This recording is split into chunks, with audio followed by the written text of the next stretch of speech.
মুক্তিযুদ্ধের ইতিহাস স্বাধীনতার অব্যবহিত পর থেকেই বিতর্কিত করা হয়েছে। প্রকৃত তথ্য জনগণকে জানতে দেওয়া হয় নাই।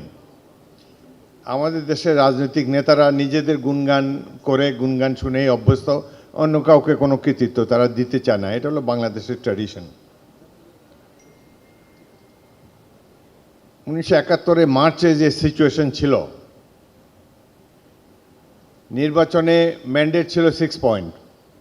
বাংলাদেশের জনগণ ভোট দিয়েছিল রাজনৈতিক দল আওয়ামী লীগকে, যাতে সংখ্যাগরিষ্ঠ হিসাবে আমাদের ভোটের মর্যাদা থাকে, আমাদের দেশেরই একজন নেতা প্রধানমন্ত্রী হবেন এবং পাকিস্তানের কাঠামোতে স্বায়ত্ত শাসন অর্জিত হবে।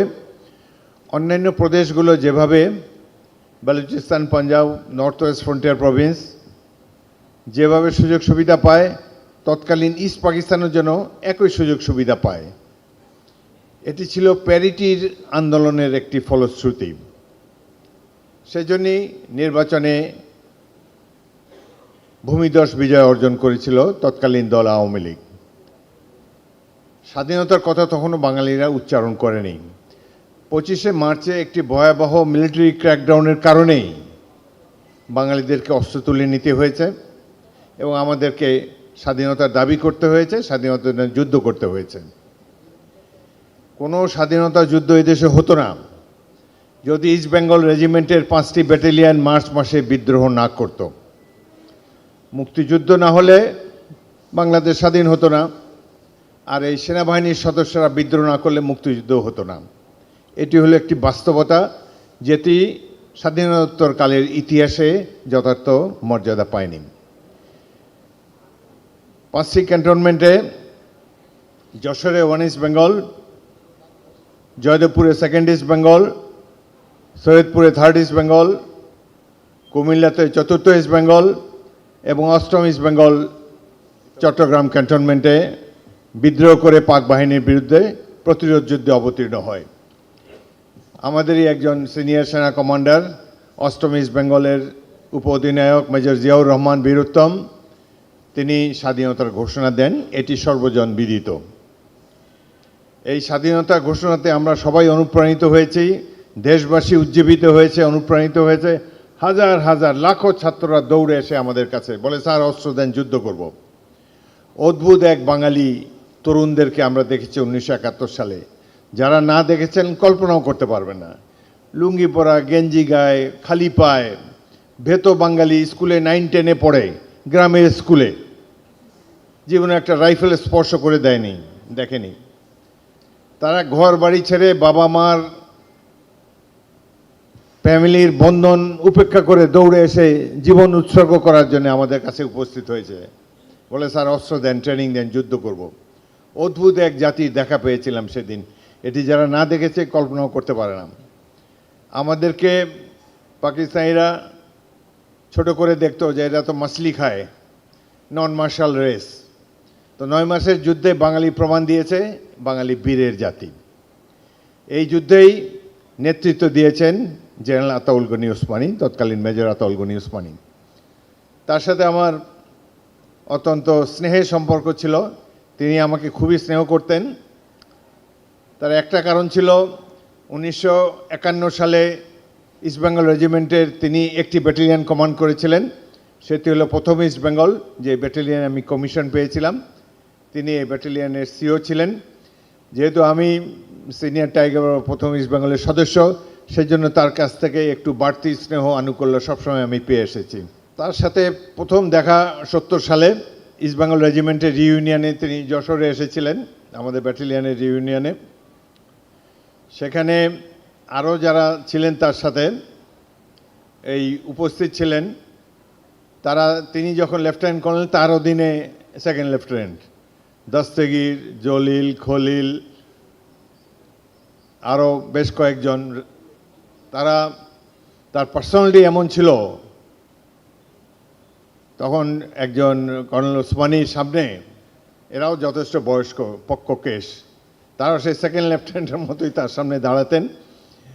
আমার সিও ছিলেন তখন লেফটেন্যান্ট কর্নেল দস্তগীর, পরবর্তীকালে মেজর জেনারেল।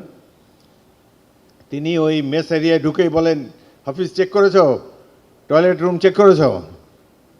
তাই আমি ভাবলাম কি আবার টয়লেট চেক করব, ঠিক আছে।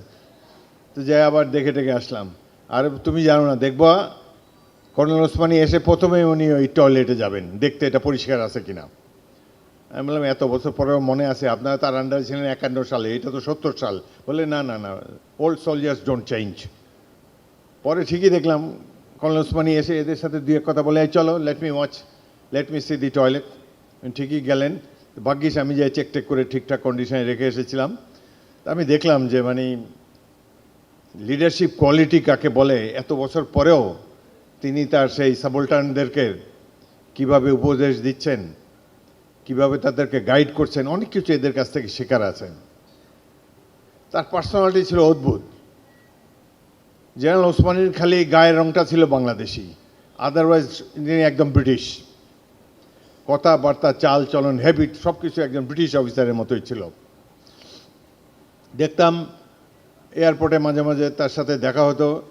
তিনি তখন স্বাধীন বাংলাদেশে, মহিলারা তার অটোগ্রাফ নেওয়ার জন্য আসতো। এমনকি ধরেন কলেজে পড়ে বা হসপিটালের নার্স, এসব মহিলারা তার নোট নিয়ে আসতো তার কাছ থেকে অটোগ্রাফ নেওয়ার জন্যে। জেনারেল ওসমানী তখন সেনাপ্রধান, তিনি পাক্কা কাদা মিলিটারি অ্যাটেনশন হয়ে তাকে একটা স্যালিউট দিয়ে তারপরে তাকে অটোগ্রাফটা দিয়ে দেন। প্রত্যেক মহিলাকে উনি স্যালিউট করতেন। আমরা খালি দূর থেকে অবাক হয়ে দেখি আর ভাবি ব্রিটিশ আর্মি কিছু তার মধ্যে ঢুকিয়ে দিয়ে গেছেন। তিনি সিএমএ এই ওল্ড ডিওএইচএসে একটা বাসায়, গ্যারেজের উপরে একটা রুম তার বন্ধুর বাসা ছিল, ওইখানেই তিনি কাটাতেন। তার তো অ্যাজ ইউ নো ফ্যামিলি ছিল না। সেখানেও মাঝে মাঝে তার কথা টথা শুনতে যেতাম। টেবিলের উপরে একটা সাদা রুমাল আর একটা পিস্তল সবসময় ওখানে থাকতো। নানা রকমের গল্প সল্প করতেন। আমি তাকে আমার বিয়ে দাওয়াত দিতে গিয়েছিলাম 72 সালের আগস্ট মাসে। উনি আমার প্রতি অত্যন্ত স্নেহপ্রবণ ছিলেন। সে সময় সেনাবাহিনী অন্যরকম ছিল। আমি ক্যাপ্টেন, আমার বিয়েতে সেনাপ্রধান, সেনা উপপ্রধান, সিজিএস, জাহাজ চলাচল মন্ত্রী, সাবেক চিফ জেনারেল ওসমানী, তারা সবাই এসেছিলেন। এবং ক্যাপ্টেনের বিয়েতে সেনাপ্রধান এবং অন্যান্য পুরো গ্যারিসন আসে। সে সময় এমন একটা ফেলো ফিলিং আমাদের মধ্যে ছিল, এইসব দিনগুলো খুব মিস করি। জেনারেল ওসমানী সৈনিক জীবন যেমন তার চমৎকার ছিল, মুক্তিযুদ্ধের সেনানায়ক হওয়া তো বিরাট এক গৌরবের ব্যাপার। সেটি তিনি অর্জন করেছেন। কৃতিত্বের সাথে আমাদের সেই সেনাবাহিনীকে তিনি পরিচালনা করেছেন এবং তিনি একজন ইন্সপায়ারিং লিডার ছিলেন। স্বাধীনতার পর তিনি আগেই তিনি রাজনীতিতে যোগ দিয়েছিলেন। 71-এই তিনি একজন জাতীয় সংসদ সদস্য ছিলেন। তেলিয়াপাড়ার যে ঘটনার কথা জেনারেল জামিল বলেছে, সেখানেই প্রথম মিলিটারি কমান্ডার আমাদের যারা সিনিয়র অফিসাররা একত্রিত ছিলেন তেলিয়াপাড়ার চা বাগানে। সেখানে যে কর্নেল ওসমানীও এসেছিলেন। আমাদের তৎকালীন সিনিয়র কমান্ডার কর্নেল ওসমানীকে বললেন যে আপনি তো এখন রাজনীতিতে যোগদান করেছেন, এমএনএ এমপি এরা সবাই আপনার কলিগ, আপনি তাদেরকে বোঝান যে আমরা সামরিক কমান্ডাররা বিদ্রোহ করেছি, জনগণকে রক্ষার জন্য প্রতিরোধ যুদ্ধে অবতীর্ণ হয়েছি। এখন আমাদের একটা সরকার দরকার স্বাধীন দেশের। আমরা যে স্বাধীনতা ঘোষণাটি বেতারের মাধ্যমে দিয়েছি, বিশ্বব্যাপী এর স্বীকৃতি আমাদেরকে অর্জন করতে হবে। কর্নেল ওসমানী সেটি এগ্রি করলেন।